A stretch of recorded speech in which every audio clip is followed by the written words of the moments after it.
Binding on your conscience, whole truth and nothing but the truth. Then raise your hand and say, so help me God. So help me God. So sworn, my Lord. Yes. Which section? Serious corruption investigation. Yes, my Lord. Se uqede ukuqeqeshwa ngo-2005. Then in 2016 I went to the provincial detective services. Ngo-2016 waya ubo-detective be-province. Then when 2018 I went to the Directorate for Priority Crime Services. Ngo-2018 kulayi ukuthi wangena la sekasebenza manje. That is where I'm currently still at. Usasebenza lapho nama. That's correct, my Lord. Uthi nge-5 zikaJune ngo-2020 wayekade semsebenzini. And what? To investigate the COVID-19 offenses. Ngaleso sikhathi bekade kuyisikhathi salo yabhubhane le COVID-19 bona bebakade beyingxenye yeqembu ebelikade liphenya amacala abekade ayenzakala ngaleso sikhathi. For pointings out, in particular page 11 thereof, bekade kunokhomba khona lapho. I confirm the correctness of the contents. Uthi uyavuma into ebhalwe lapho. just put them on record. Please read them. 2024 A142. 142 BVL ita umshayeli wayo. Warrant Officer Nailana. Warrant Officer Nailana. Passenger left front. Umuntu bekade ehleli ngakwisandla sesinxele. Lieutenant Colonel Hadebe. Lieutenant Colonel Hadebe. Each passenger the right back. Umuntu bekahle ehleli emuva. On the right back no one. Bekunye namuntu ohleli emuva kuleyo moto. Passenger left back. Muzika ukhulelwa. Bekunomuzika ukhulelwa. Themba Sibiya. Name of photographer. Wasuka ke kusukela eAlbertine esiphoyiseni. Date returned. Idate kubuyiwe nini? 2020. Babuye ngo-2020 of 6 ngonyanga yesithupha of 5 ngelanga lesihlanu. Time return Amakhilomitha uma ebalwa 90, my Lord. Photos 8 up to 11 of exhibit GG1. Manje ke bafuna ukumbonisa izithombe ukuthi zathwebulwa lapho. Do you remember those photos? I do, my Lord. Tusazikhumbula lezo izithombe. Do you remember this particular incident? Yes, I do. Lolu daba okukhulunywa ngalo usalikhumbula na? Uthi yebo ngiyalikhumbula Nkosi enkantolo. Can you just give a background of what happened on the day in question? Ngalelo langa le nyanga yesithupha nge-5 ku-2020 bengisemsebenzini. Somewhere between 9 and 11, Commander at the retired Colonel Mohlami. Ngathola ucingo kusuka kukhomanda wami osekayekile emsebenzini uKolonel Mohlami. He instructed me to go and assist with the pointing out at Albert SAPS. Ethi kimi ngiye ngiyosiza ngokuyokhomba esiphoyiseni sase-Albert. Just a minute.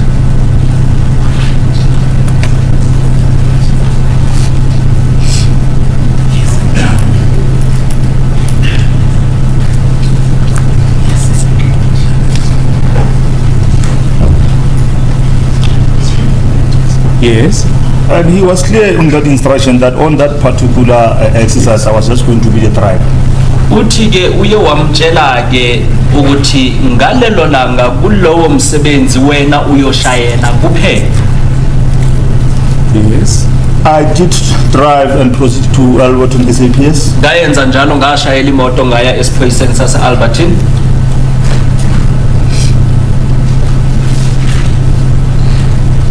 Yes.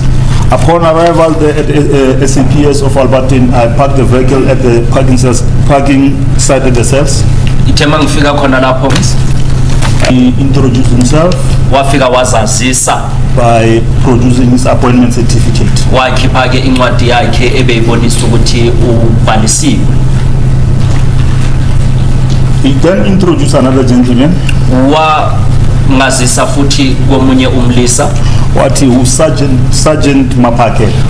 wathi lo mlisa uSergeant Maphakela, and he was assigned to take photos during the pointing out. yena ke uMaphakela umsebenzi wakhe bekuthwebula izithombe He was a, bangazise yena lo mlisa bekafasini.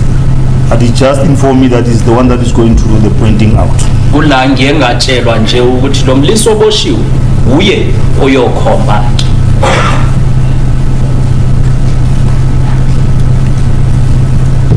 Yes. You can use exhibit GG1 to illustrate your evidence.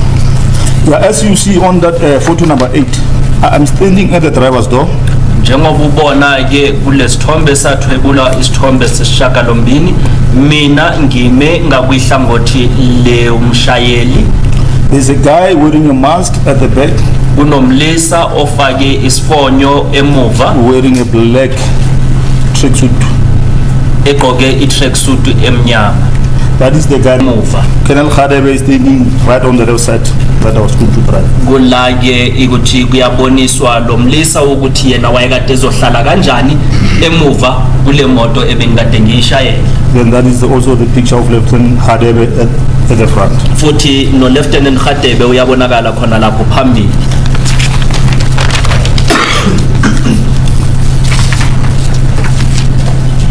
Yes. At this stage, that is where I overheard Lieutenant Colonel Khadebe.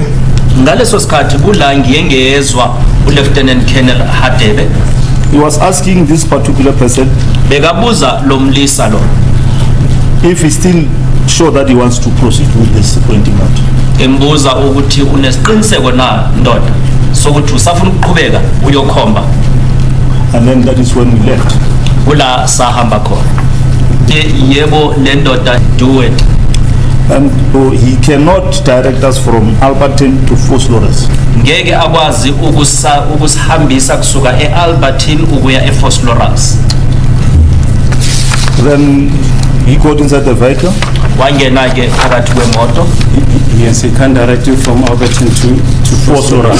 So what was supposed to happen? He said if we can just get into the area of Vosloorus, Utheke uma singangena saya emgaqweni saya endaweni yaseVosloorus, he will be able to direct us further. uzokwazi ke ukuthi asibonise indlela. That is then I drove. Seni langena kumgwaqo uN3. As we were approaching, Vosloorus la eVosloorus singena khona sifikile eVosloorus. that is Colonel Hadebe watshela lo kula ukuthi uLieutenant Hadebe wathi kule ndoda le, if you are not sure we may go back ukuthi singamosha isikhathi. so that we do not waste time. And wamu-informa ngendlela, and then he said I can inform Lieutenant can do so. Ngiyenze njalo mina ngishayela imoto. He wants to do the pointing out. As a court pleases. Okay. Is it correct that the process was then conducted and finalized? The process was then conducted and finalized. That's correct, Your Lord.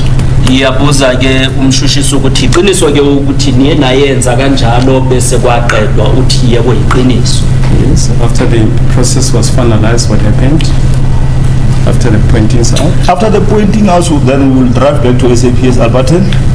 Ngemva kokuthi sekuqediwe ke kuye kwayenzakalani uthi siye sashayela imoto sabuyele emuva eAlbertine. Upon arrival, I was asking him if the manner in which Loyana ukuthi ngalendlela the suspect was to go back to the cells was that he was still calm. yena naye omunye wabantu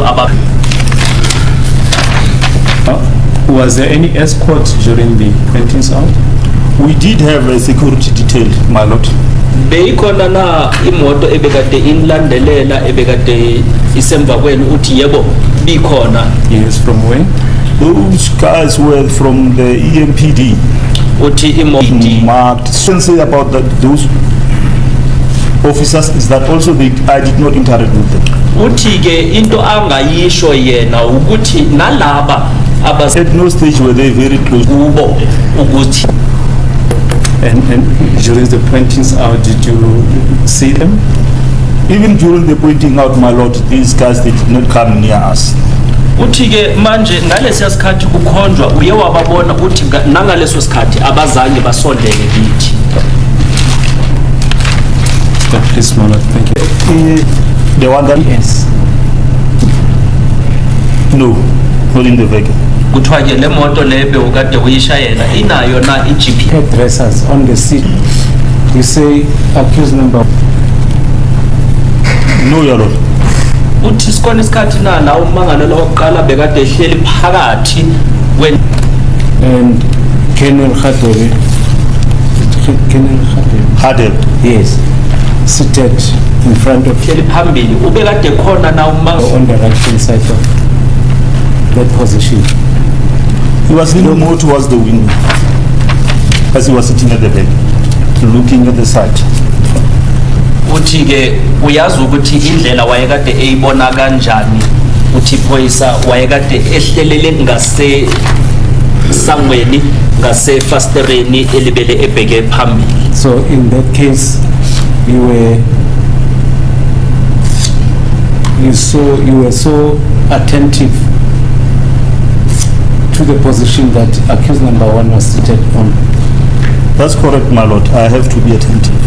uthi bokade umbheke umxwaye kanjalo ngalendlela ummangalelo wokuqala bekahleli ngakhona uthi yebo Nkosi yenkantolo kwamele ngibe ngixwaye ngalendlela ehleli ngakhona. All right.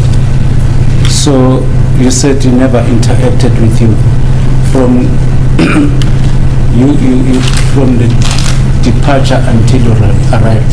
That's correct, my Lord. uthi angizange ngikhulume naye kusukela sisuka fikela size sifika la siya khona. But at all times you could hear him when he's giving directions, as you have testified to Colonel Khadebe.